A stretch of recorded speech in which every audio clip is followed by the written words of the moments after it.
Bab 11-15 Panorama adalah milik Julius. Selama 3 tahun ini. Asal kamu mau memandang aku bisa saja sewa seluruh hotel Princely. Aku bisa jadiin kamu wanita paling kaya sekota tetapi sayangnya sekarang kamu nggak pantas untuk semua itu. Memangnya kamu siapa? General manajernya Sky Group? Atau presiden direktur? Lihat diri sendiri dulu dong. Harmony seumur hidupnya tidak akan menyadari bahwa Julius sebenarnya adalah presiden direktur yang dia maksud tadi. Harmony pun lalu duduk di atas ranjangnya dan mengirim voice note kepada temannya. Kamu tahu nggak si sampah itu barusan ngomong apa? Dia bilang di hari ulang tahunku dia mau sewa seluruh hotel Princely. Cuy, memangnya dia pikir dia kaya? Bahkan general manager di Sky Group saja nggak sanggup tuh. Masih bilang janji dari 15 tahun lalu pula. Kalau bukan gara-gara anak haram papaku, aku juga nggak bakal punya janji begituan. Iya, si anak haram itu sudah diusir sama kakek 3 tahun lalu. Tepat 1 hari sebelum pernikahanku. Dari balik pintu Julius bisa mendengar suara Harmony. Penantian Julius selama 15 tahun yang selama ini bergejolak akhirnya redup. Dia heran mengapa gadis yang ada di ingatannya waktu itu berubah drastis. Apakah waktu yang telah mengubah segalanya?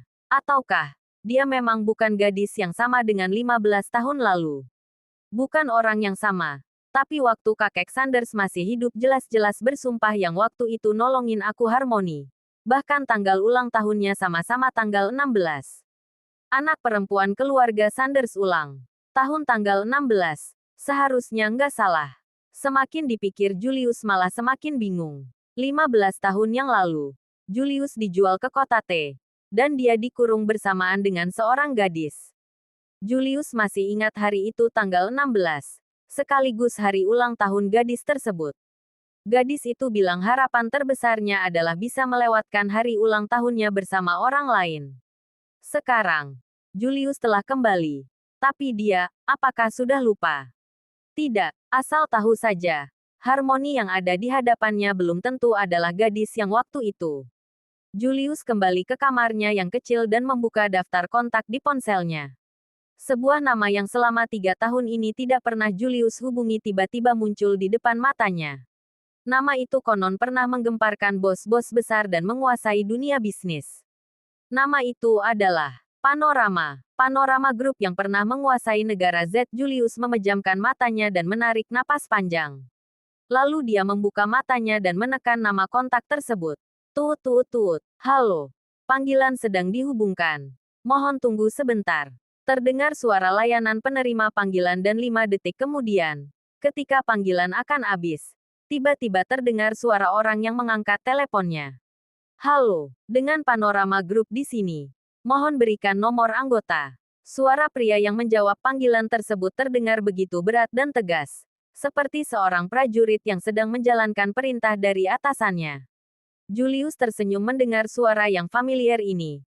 Lalu dia mendekatkan ponsel ke mulutnya dan berkata, "Aku Julius." "Halo. Yang aku maksud nomor anggota. Tunggu. Tadi kamu bilang apa?" "Julius. Julius." Trak, tiba-tiba terdengar suara ponsel yang terjatuh. Pria yang mengangkat telepon tadi tampak seperti baru saja mendapat kabar yang mengejutkan dan matanya terbelalak. Dia menatap lekat nomor yang terpampang di layar ponselnya. Nomor itu adalah nomor Captain Max yang dia gunakan 3 tahun lalu. 3 tahun. Akhirnya aku pulang. Jantung pria itu berdebar begitu kencang dan langsung berlutut. Julukan yang sudah hilang 3 tahun lamanya akhirnya diserukan dari mulutnya dengan penuh sukacita. Captain Max. Captain Max sudah pulang. Kami sudah menunggu selama 3 tahun. Hahaha. Maaf. Captain Max. Aku jadi terlalu bersemangat. Panggilan Captain Max di telinga orang biasa pasti tidak berarti apa-apa. Namun, panggilan tersebut dianggap bagaikan raja oleh mereka. Nama Captain Max mewakili entitas tertinggi dalam dunia bisnis. Keluarga Max saat itu sudah menjadi kaum elit masyarakat dan memiliki banyak harta warisan. 15 tahun lalu Julius menghilang selama beberapa bulan. Kemudian kembali dan membawa keluarganya menuju kejayaan. Iya, aku sudah pulang. Cap. Selama 3 tahun ini kemana saja? Kami kira nggak bakal pulang lagi. Aku di kota T. Ini aku telepon karena mau kasih kamu tugas penting. Siap. Periksa tanggal 16 Maret tahun 15 tahun yang lalu. Insiden penculikan di Jalan Timur. Ada anak perempuan yang diculik itu apa benar Harmony dari kota T, Cap? Si Harmony ini ada hubungan apa sama kamu? Istri, besok juga cerai. Anggap saja mantan istri. Hah, Captain, sudah menikah. Besok mau cerai. Dia menjerit terkejut. Namun seketika itu dia sadar tidak seharusnya dia bertanya seperti itu. Lantas dia pun berkata, Slap, aku hubungi Sky Group sekarang juga. Sky Group anak perusahaannya Panorama Group. Mungkin butuh investigasi dari General Manager Sky Group untuk cari tahu soal insiden di kota T akan aku selidiki secepatnya. Kemudian dia pun meletakkan ponsel dan segera menghubungi General Manager Sky Group serta semua perusahaan lain yang berada di bawah naungan Panorama Group. Baik itu perusahaan yang legal maupun pasukan bawah tanah. Di saat itu juga mereka semua mendapatkan kabar yang menggemparkan. Kata-kata yang singkat namun menyimpan hasrat yang terpendam selama 3 tahun lamanya. Ribuan pengawal menyambut kepulangan sang majikan. Kantor pusat Panorama Group mengumumkan informasi tingkat SSS. Sebagai berikut, setelah 3 tahun menghilang. Akhirnya Captain Max kembali. Buset, gokil. Captain Max, aku benar-benar nggak salah lihat. Captain Max, sudah pulang. Baik bos-bos besar di gedung kantor yang tinggi.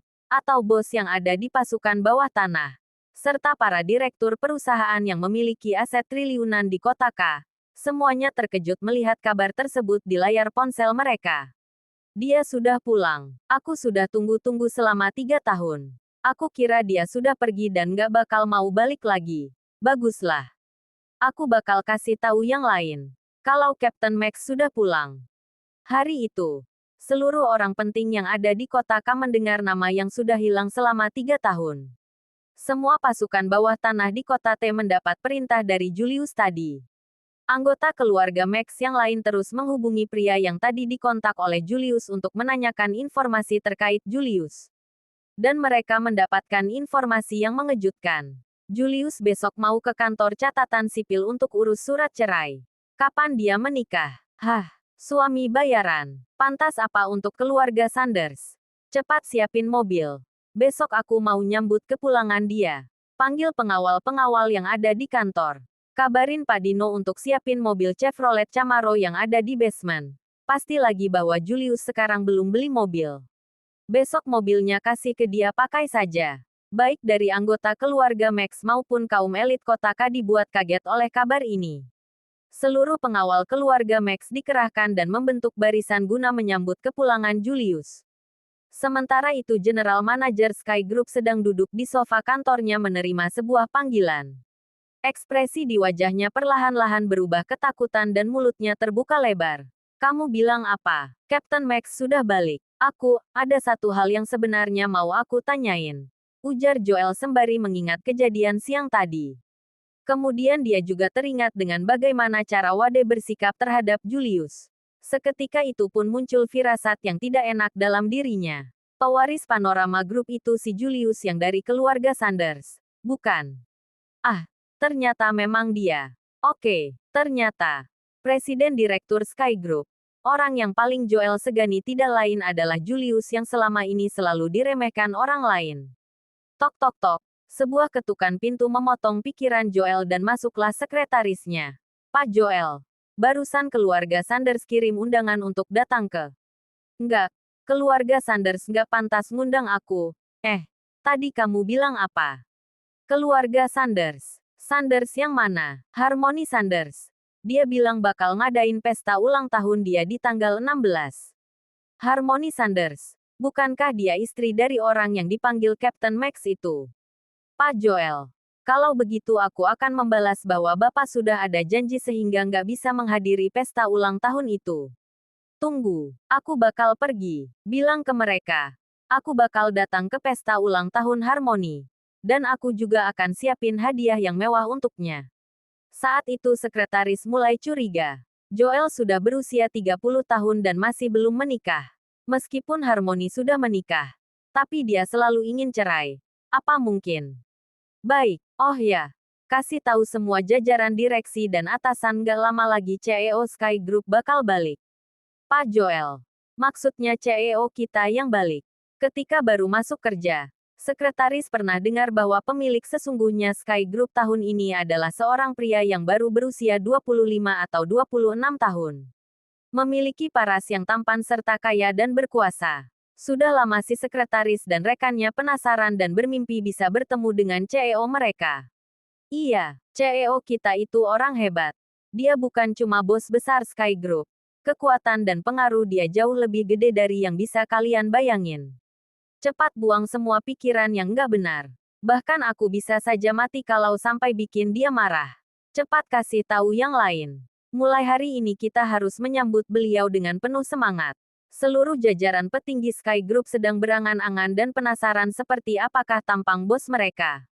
Ada apa sih? Kenapa hari ini serius banget? Ujar Houston sembari memasuki kantor Joel. Di dalam dia melihat pamannya yang sedang duduk di sofa. Kedua tangan serta tubuhnya gemetar seakan baru saja mengalami kejadian yang menyeramkan. Om, Joel mengangkat kepalanya dan melihat balutan perban di kepala Houston. Lantas bertanya, kepala kamu kenapa? Siapa yang mukul kamu? Om harus kasih mereka pelajaran. Waktu di reuni kemarin, ada temanku yang mau pinjam uang, tapi aku nggak mau kasih. Nggak tahunya kepalaku malah dipukul pakai botol bir sama suaminya. Joel selalu memanjakan keponakannya yang satu ini. Ketika dia mendengar Houston ditindas oleh orang lain, dia pun langsung marah.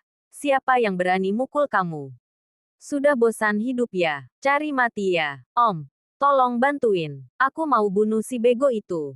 Joel tidak rela keponakan kesayangannya ditindas. Dia pun langsung mengeluarkan ponselnya dan bersiap untuk mengirim sebuah pesan. Dan dia bilang, siapa orangnya? Perkumpulan pasukan bawah tanah kota T, Om. Dia itu. Pada awalnya, Houston ingin menyebutkan nama Julius. Tetapi setelah dipikir-pikir kembali, dia bahkan tidak bisa mengalahkan seorang lelaki sampah tidak berguna. Akan sangat memalukan kalau dia mengatakan nama itu. Maka dari itu, nama yang sudah hampir diucapkannya. Cepat-cepat dia tarik kembali dan diubah dengan yang lain. Dia itu cuma manusia nggak berguna yang tahunya main tangan doang. Mentang-mentang dia punya seorang rekan seperjuangan yang jadi perwira di kota K, dia jadi sombong sekali, Om. Sampai-sampai dia tuh ngomong seolah dia yang paling hebat di kota T. Sial. Jadi apa rencana kamu sekarang? Tanya Joel. Benar-benar sialan. Di mata dia, keluarga kita sama sekali nggak dianggap apa-apa, Om. Sumpah, aku pasti akan membuatnya menyesal. Om, begini saja, Om kan sibuk dengan pekerjaan. Hal sepele begini nggak usah Om yang turun tangan sendiri. Om kasih saja nomor kontaknya ke aku. Aku bisa kok hubungi dia sendiri. Joel juga tidak banyak berpikir lagi. Lelaki itu langsung memberikan nomor kontak yang diminta keponakannya itu. Kemudian dengan tegas dan penuh percaya diri dia berkata, Houston, kalau terjadi sesuatu, Om yang akan menanggungnya untuk kamu. Ingat, nggak ada seorang pun di kota T ini yang bisa menindas kamu. Tetapi satu hal yang tidak diketahui Joel. Dia hanya tahu keponakan kesayangannya yang sedang berdiri di hadapannya ingin memberi pelajaran pada seseorang. Namun orang yang akan dipukul itu bukanlah orang biasa. Melainkan Presdir Sky Group yang bahkan harus dia perlakukan dengan hormat. Orang itu tidak lain adalah Julius. Setelah mendapat nomor kontak yang dia inginkan, Houston langsung pergi dari Sky Group. Lelaki itu sudah berencana merekrut orang untuk memberi pelajaran pada Julius. Di aula utama markas pasukan bawah tanah, bos besar kota T berdiri di tengah-tengah panggung. Lelaki itu menghadap ribuan orang yang ada di bawah panggung. Tidak lama kemudian dengan suara lantang dan tegas lelaki itu berkata pada semua orang. Hari ini, saya berdiri di sini karena ingin mengumumkan suatu kabar gembira. Kalian semua dengar baik-baik. Mulai sekarang kota T, kota S, kota B, dan setiap wilayah yang berada di bawah pengelolaan saya. Kita semua harus ingat baik-baik sebuah nama. Dan kita semua hanya tunduk pada satu orang ini. Semua orang serempak tidak ada yang berani bersuara. Ada beberapa yang tampak bersemangat. Ada juga yang tampak kebingungan. Orang itu tidak lain dan tidak bukan adalah Captain Max yang 3 tahun lalu pernah membuat gempar di negara kita. Setelah 3 tahun berlalu, akhirnya beliau telah kembali seperti yang telah dijanjikannya. Kabar tersebut terngiang-ngiang di telinga setiap orang. Para bos-bos yang memiliki kekuasaan tampak begitu bersemangat sampai tidak tahu harus berbuat apa. Bahkan beberapa di antara mereka sampai melongo karena saking senangnya. Hanya mereka-mereka saja yang tahu apa arti di balik nama tersebut. Berbeda dengan mereka-mereka yang baru bergabung dengan pasukan bawah tanah. Setelah acara berakhir, mereka berkumpul sambil duduk-duduk dengan perasaan kebingungan dan sikap tidak terima. Apaan sih? Memangnya Captain Max itu siapa sih? Kenapa juga kita harus tunduk sama dia? Tadi Big Boss bilang, Captain Max sudah kembali. Bos Goldie. Memangnya dia sangat hebat ya? Kenapa aku lihat Big Boss kayaknya kagum sekaligus takut banget sama dia? Ujar salah satu anak buah. Goldie sudah bergabung selama kurang lebih 7 atau 8 tahun. Karena itu sedikit banyak dia tahu mengenai Cap Max. Makanya, begitu nama lelaki itu terngiang di telinganya, dia langsung menunjukkan ekspresi kagum di wajahnya. Goldie menatap lelaki yang bertanya padanya dengan tatapan angkuh. Kemudian dia berkata, kamu nggak tahu Cap Max itu siapa? Kalau begitu, kamu tahu 5 tahun yang lalu, siapa yang menguasai seluruh pasukan bawah tanah di negara Z? Lelaki yang ditanya langsung mengangguk dan menjawab, kalau ini aku tahu. 5 tahun yang lalu, aku baru bergabung di pasukan bawah tanah. Aku pernah mendengar, bos di kota K adalah Black Tiger apa gitu. Goldie menghisap rokoknya lalu mengepulkan asap putih dari mulutnya. Sambil tertawa pelan lelaki itu melanjutkan perkataannya. Kalau begitu kamu tahu, di base camp Black Tiger di kota T ada berapa orang? Tidak ada yang menjawab. 1.371 orang. 47 orang di antaranya merupakan instruktur seni bela diri tingkat nasional. Semua sudah sabuk hitam level tertinggi. Selain itu mereka juga dilengkapi dengan hampir 1.000 pistol. Semuanya berjaga di gerbang base camp, ujar Goldie. Saat itu, Black Tiger langsung mengajak Cap Max untuk berperang. Mereka menunggu apakah Cap Max akan jadi pengecut seperti kura-kura yang tahunya bersembunyi di cangkangnya atau pergi mengantarkan nyawanya sendiri, timpalnya. Anak buah itu mendengarkan dengan sangat antusias. Matanya terus menatap Goldie. Terlihat jelas kalau dia sudah sangat penasaran. Karena itu dia pun bertanya. Lalu, abis itu bagaimana? Dia pergi ke sana. Bawa berapa banyak orang ke sana? Menang nggak? Tanya lelaki itu bertubi-tubi. Tiba-tiba ada seorang anak buah lain yang juga mendengarkan cerita Goldie. Dia langsung menjawab dengan sangat yakin. Ya pasti nggak pergi dong. Sudah jelas-jelas kalau ke sana. Pasti tinggal nama doang. Pikir saja sendiri, lebih dari 1.000 orang. Ada pistol lagi. Sekali ke sana sudah pasti langsung mati, ujarnya. Kalau enggak, pasti bawa banyak orang ke sana. Lalu bertarung sama Black Tiger dengan jumlah pasukan yang sama. Timpal yang lainnya. Goldie hanya mendengarkan tebakan dan komentar para anak buah tersebut. Tidak lama kemudian, lelaki itu memadamkan rokoknya dan menyilangkan kakinya.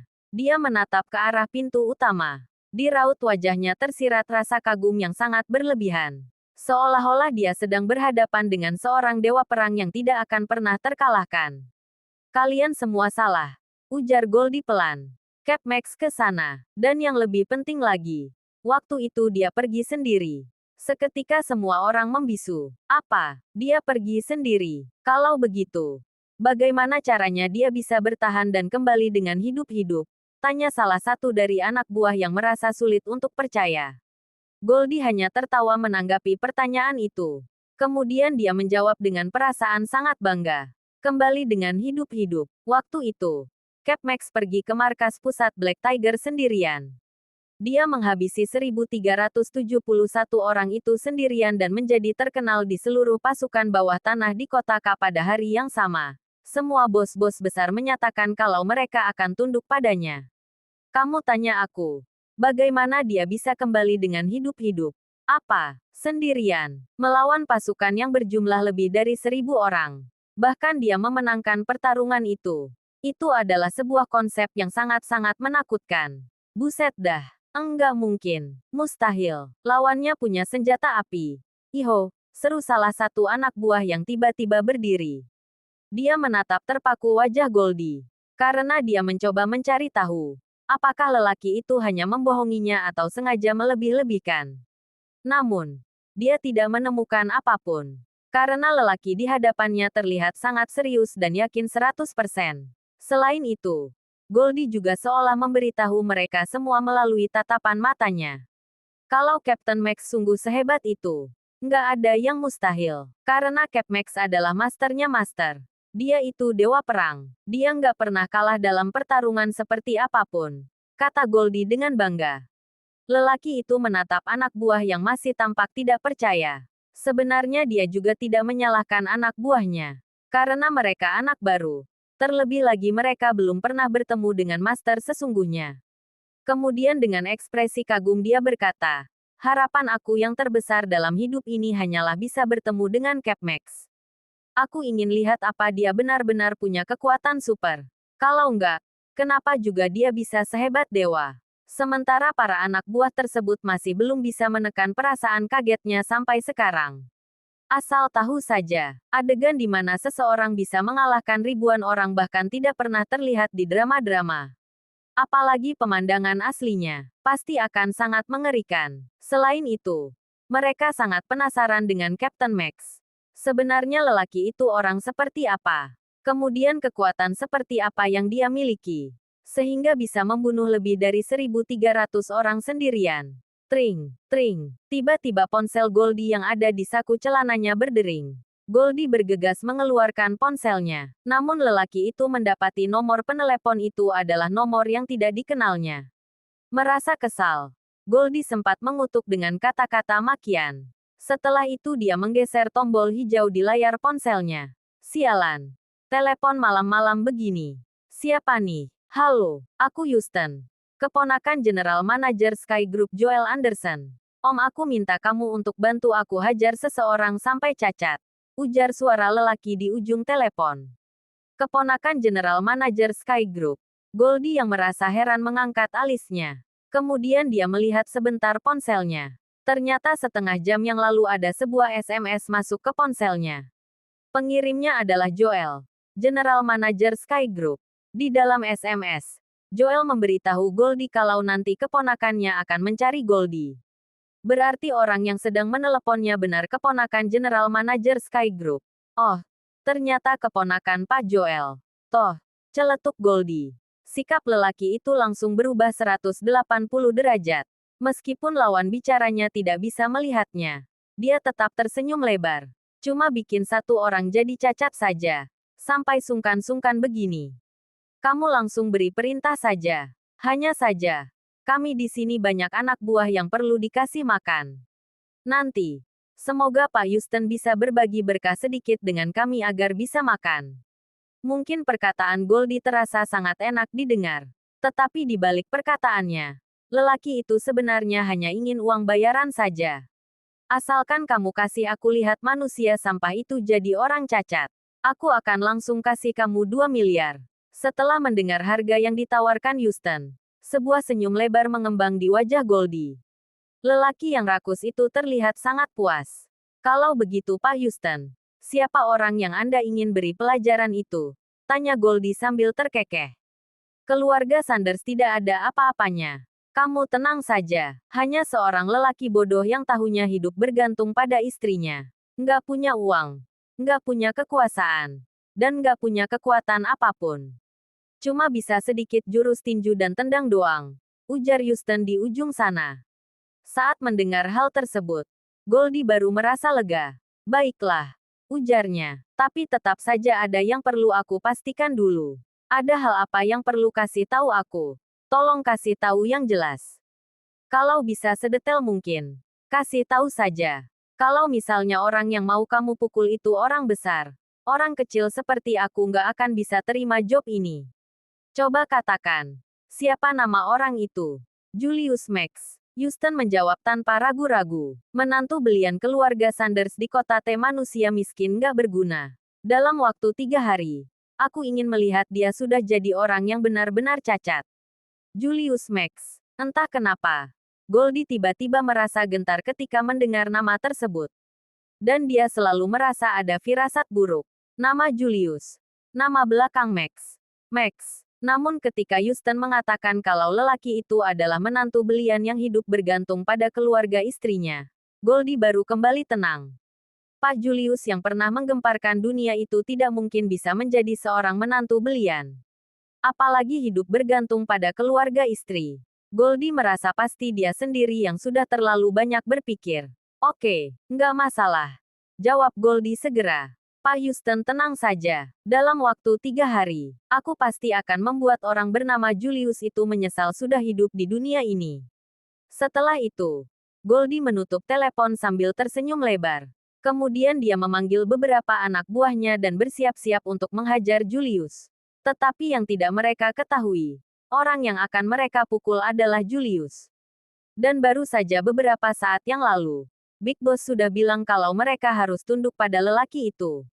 Terlebih lagi, dia itu idola yang mereka dambakan dan kagumi. Di sisi lain, Julius sama sekali tidak tahu kalau dirinya telah menjadi target anak buah pasukan bawah tanah yang berada di bawah kekuasaannya sendiri. Pagi-pagi ibu mertua Julius sudah menendang pintu kamar dengan kuat hingga terbuka. Perempuan itu langsung masih berbaring di tempat tidur. Dasar manusia nggak guna. Kamu nggak lihat sekarang sudah jam berapa? Masih berani-beraninya tidur. Nggak usah buat sarapan. Cepat bangun dan buatkan sarapan. Sudah mau jam 10. Nanti masih mau ke kantor catatan sipil urus perceraian lagi. Selesai omel-omel, Letty mengambil segelas air dingin. Dia langsung menyiramkan air dingin ke wajah Julius. Hanya saja, kali ini Julius yang sudah muak tidak serta-merta menerima penghinaan ini lagi.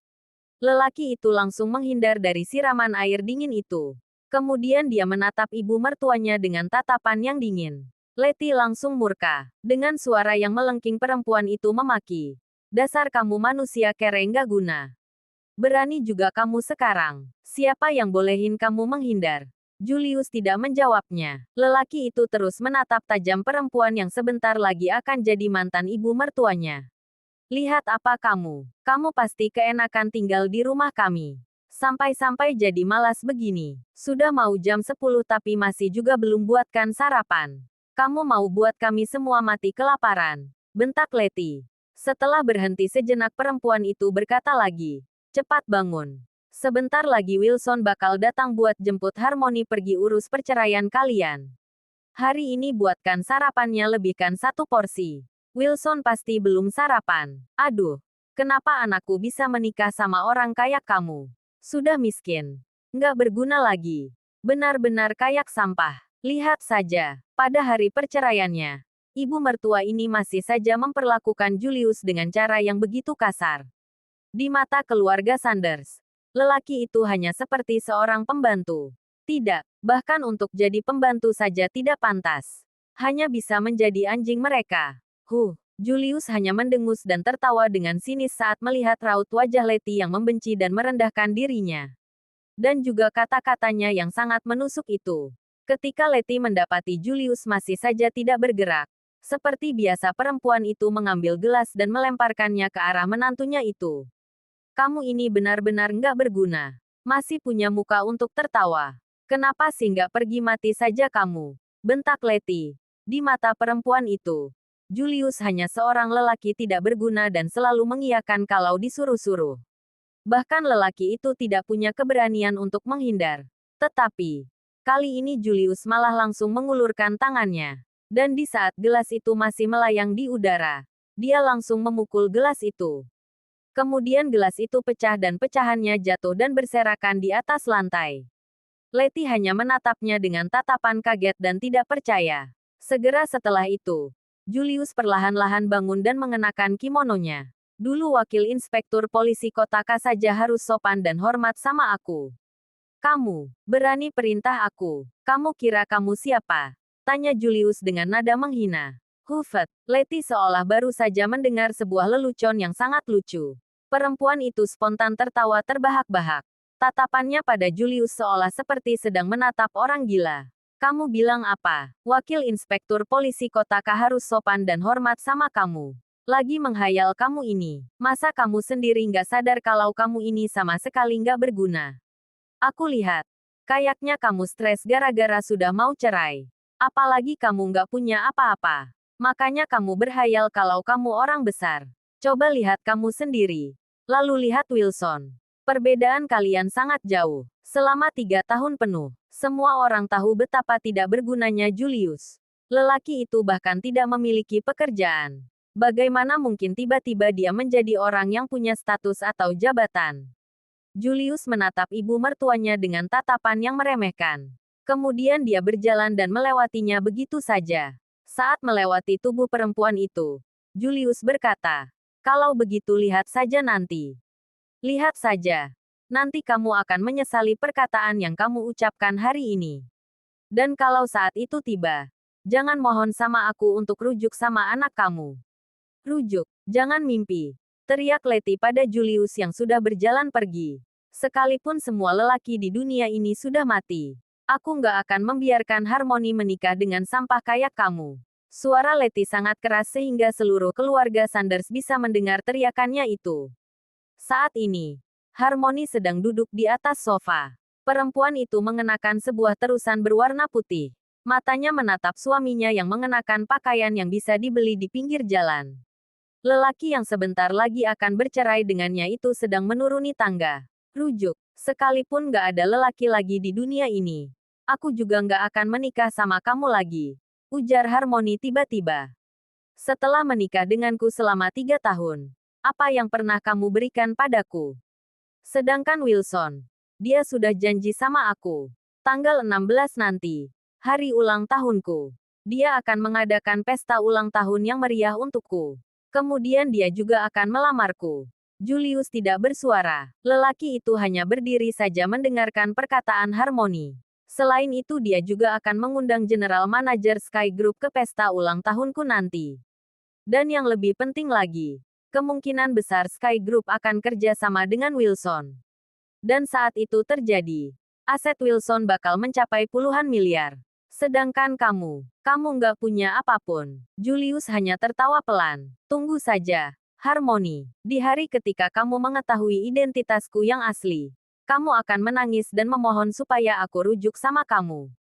Tetapi sayangnya, kamu tidak akan layak lagi untuk menjadi istriku," ucap lelaki itu dalam hati. "Harmony. Bukan lagi kemungkinan besar." Tiba-tiba terdengar suara seorang lelaki. Kemudian lelaki itu kembali berkata, "Hari ini kami sudah resmi kerja sama dengan Sky Group." Harmony spontan menoleh ke arah datangnya suara. Ternyata lelaki itu adalah Wilson. Dia berdiri di depan pintu dengan raut wajahnya yang sombong. Dia memegang kunci mobil BMW 5 Series di tangannya. Kemudian dia masuk sambil mengangkat tinggi kepalanya. "Setelah temani kamu urus perceraian, aku langsung pergi ke Sky Group untuk tanda tangan kontrak kerjasama," kata Wilson. "Aku sih nggak kayak seseorang yang tahunya hidup bergantung sama orang lain saja." Ketika dia mengatakan kalimat terakhirnya, lelaki itu sengaja menggunakan nada sarkasme. Dia juga memandang Julius dengan tatapan yang merendahkan dan menghina. "Ya Tuhan, kerja sama dengan Sky Group," seru Letty. Perempuan itu baru saja turun ke lantai bawah. Tetapi dia langsung mendengar kabar kalau Wilson memiliki proyek kerjasama yang besar. Mata perempuan itu langsung berbinar-binar. "Sky Group perusahaan nomor 1 di kota Teia?" tanya Letty. "Tentu saja," jawab Wilson sambil menatap Julius yang hanya tersenyum tanpa mengatakan apapun. "Bagus, bagus, hebat sekali kamu," ujar Letty sambil bertepuk tangan dengan gembira. "Memang Wilson yang paling hebat. Kalau bersama kamu, Harmony pasti akan memiliki kehidupan yang baik." "Oh, itu sih harus, Tante," jawab Wilson dengan sombong.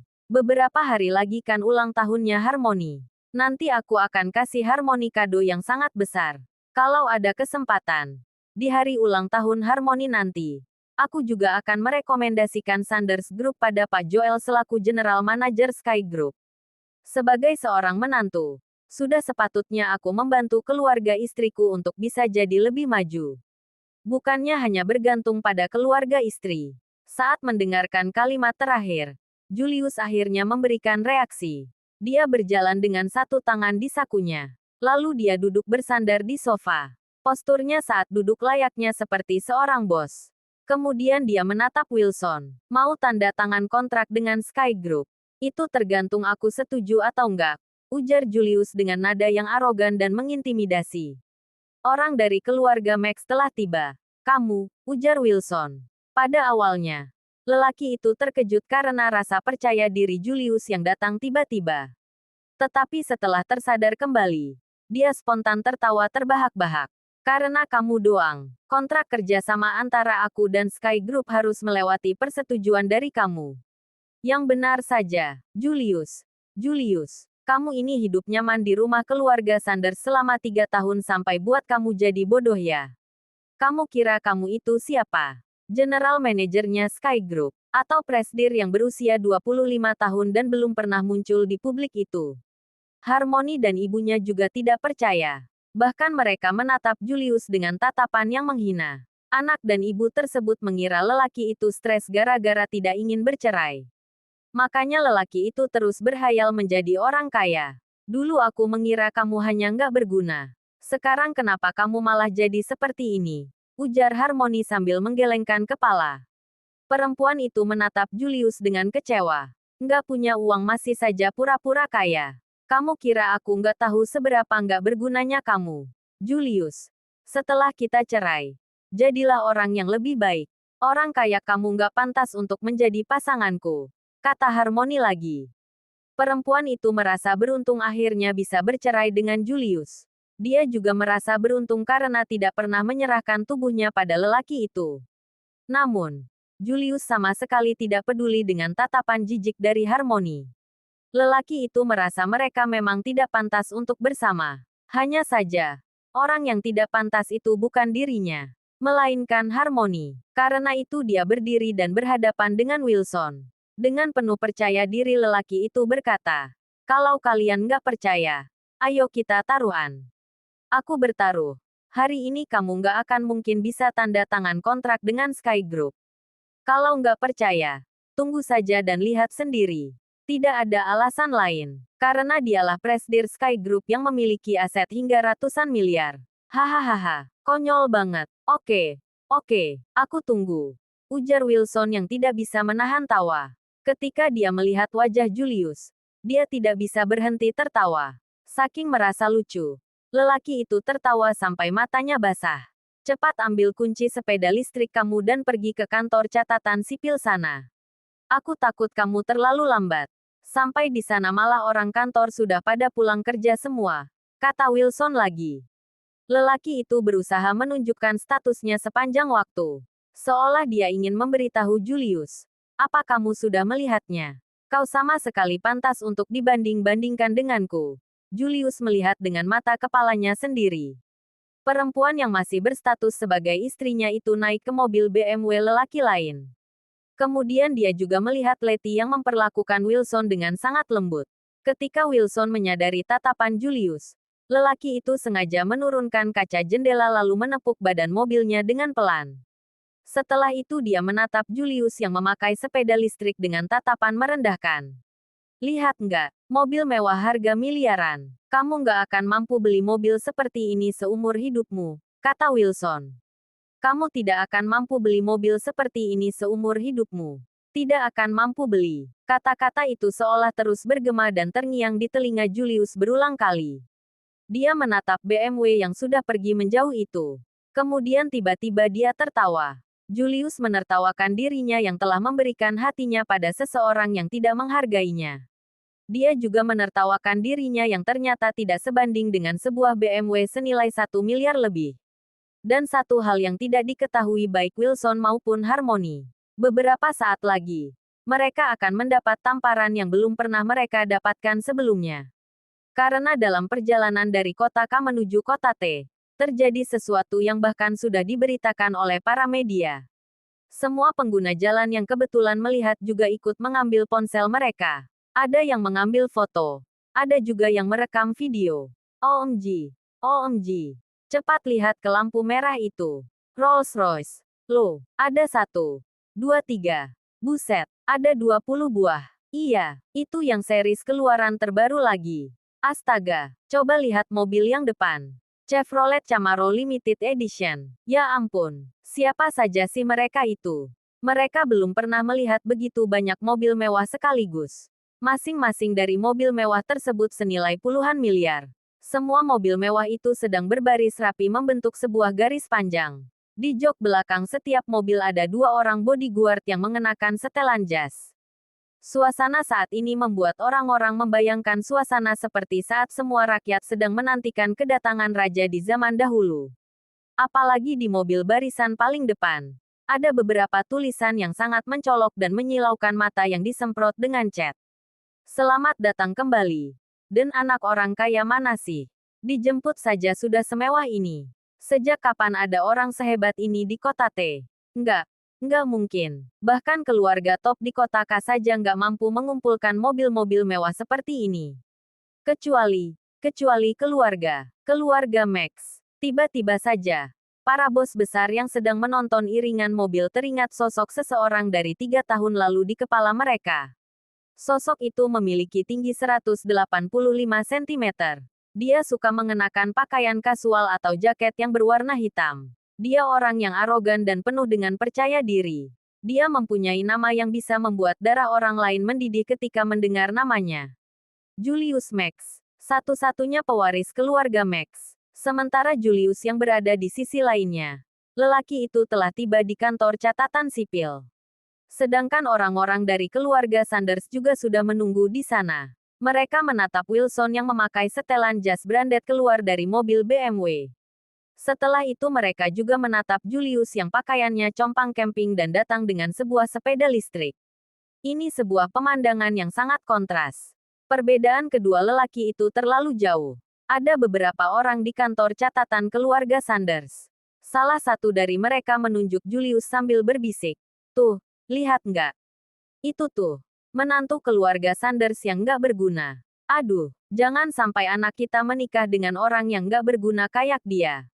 Kayaknya hari ini dia pasti diceraikan sama istrinya. Bagus deh. Lagian orang miskin kayak dia nggak pantas bersanding sama Harmony. Timpal yang lainnya. Hanya saja bisikan-bisikan tersebut tetap sampai semua ke telinga Julius.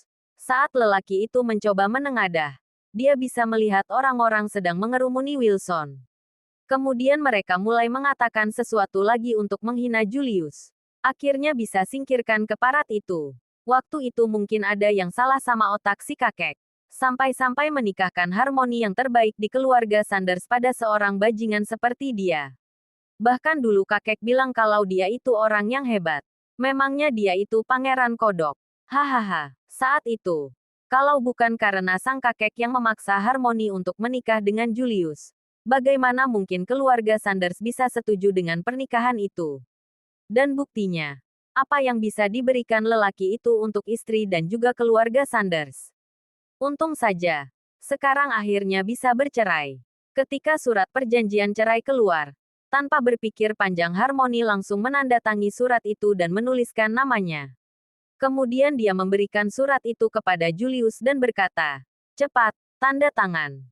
Melihat Julius yang diam saja, Harmony kembali berkata, "Jangan-jangan kamu baru menyesal sekarang."